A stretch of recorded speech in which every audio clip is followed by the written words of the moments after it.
Very good afternoon to all of you. This video is mainly for NABARD grade a journalist जो exam 1 सितंबर को हुआ था। मैं उसके बारे में उसका कट ऑफ प्रीलिम्स का आपको ओवरऑल बताऊंगा। राउंड अबाउट उतना कट ऑफ होना चाहिए प्रीलिम्स का, और आगे चल कर के जो फेज़ 2 मेंस होने वाला है उसका प्रिपरेशन आप लोग कैसे करें मैं उसके बारे में बताऊँगा। Okay, we all know, you guys all know that Super 50 Gurukul is famous for prelims, mains and interview of banking as well as insurance and regulatory body exam.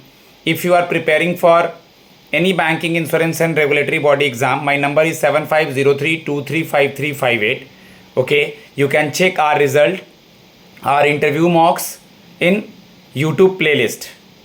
Okay guys, first of all जो 200 marks का paper था जो कि prelims का था, उसका round about जो 2021, 22, 23 के कट ऑफ्स गए हैं उसके अकॉर्डिंग मुझे लगता है कि आपका 50 मार्क्स राउंड अबाउट 50, 51, 52 इसके 2-3 नंबर ऊपर, 3-4 नंबर ऊपर जा सकता है, ये मेरा गेस है।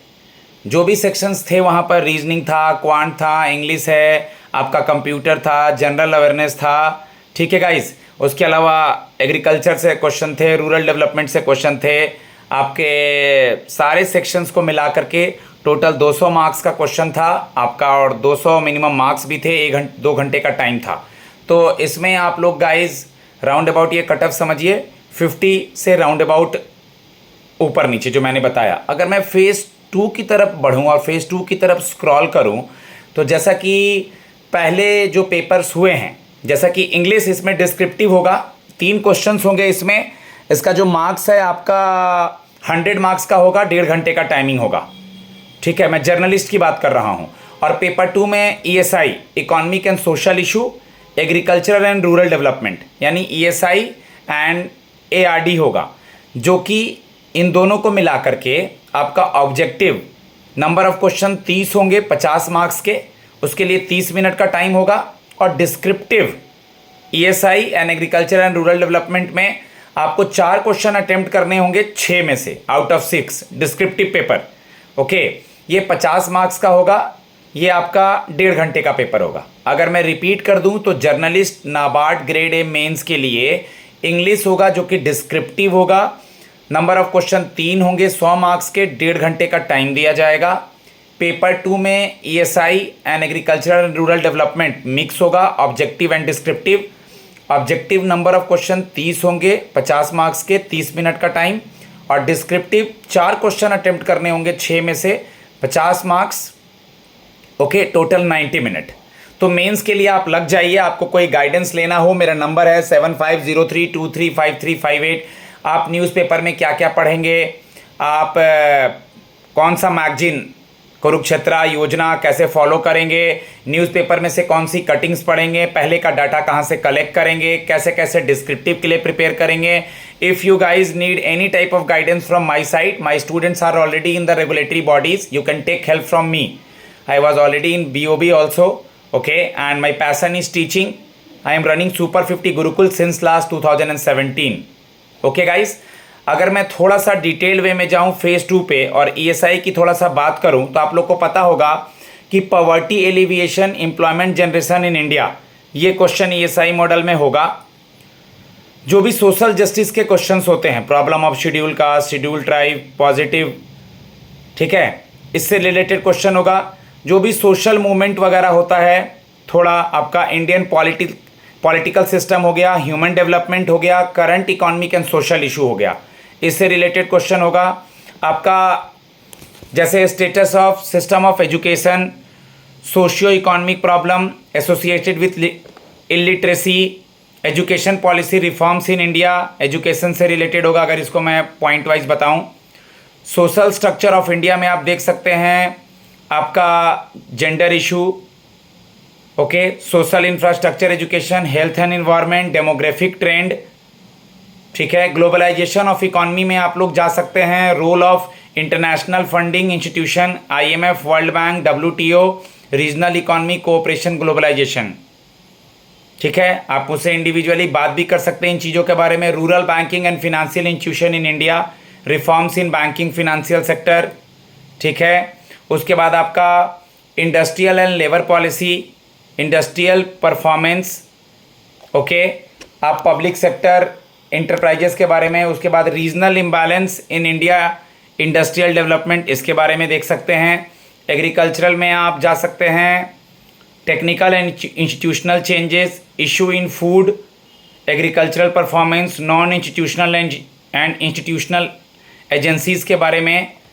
उसके बाद आपका population growth and economic development, population policy के बारे में आप देख सकते हैं।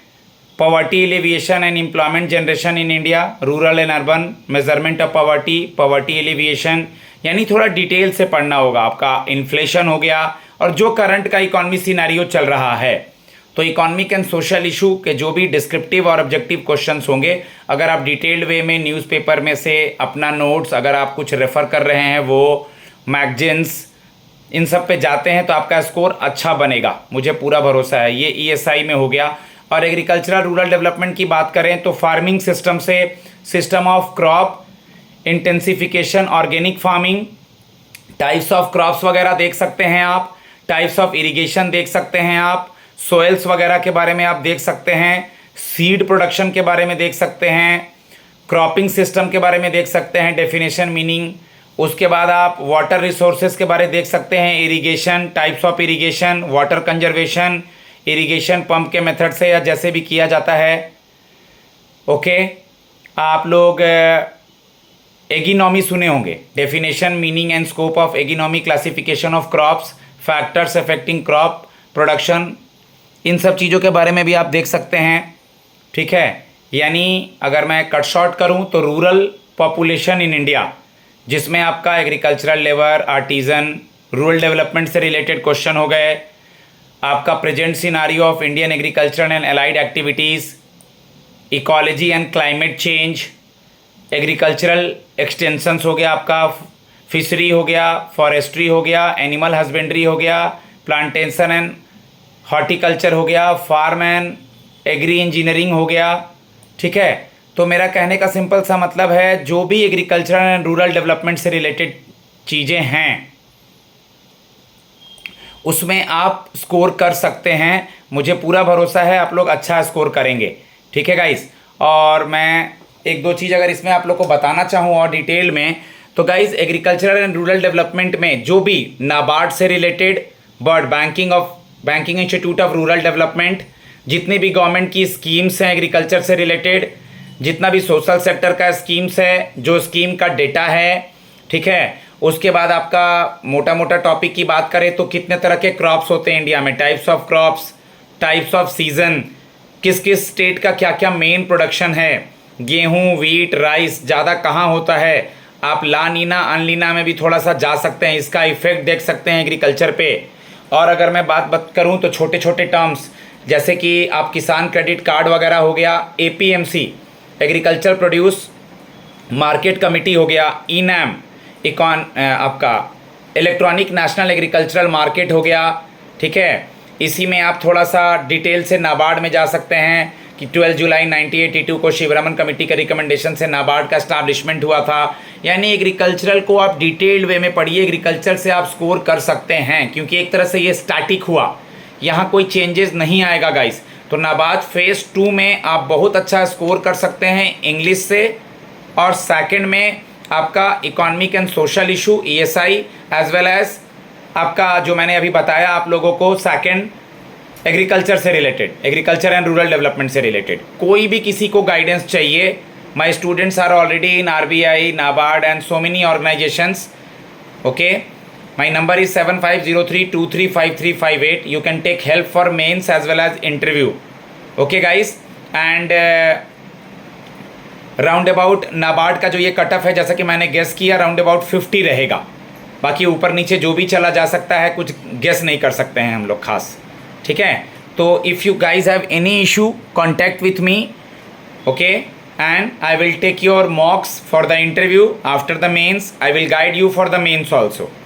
So do your best, take help from me, just text me, I will give you the time and I will help you, because it's a Super 50 Gurukul and student knows me for lots of help.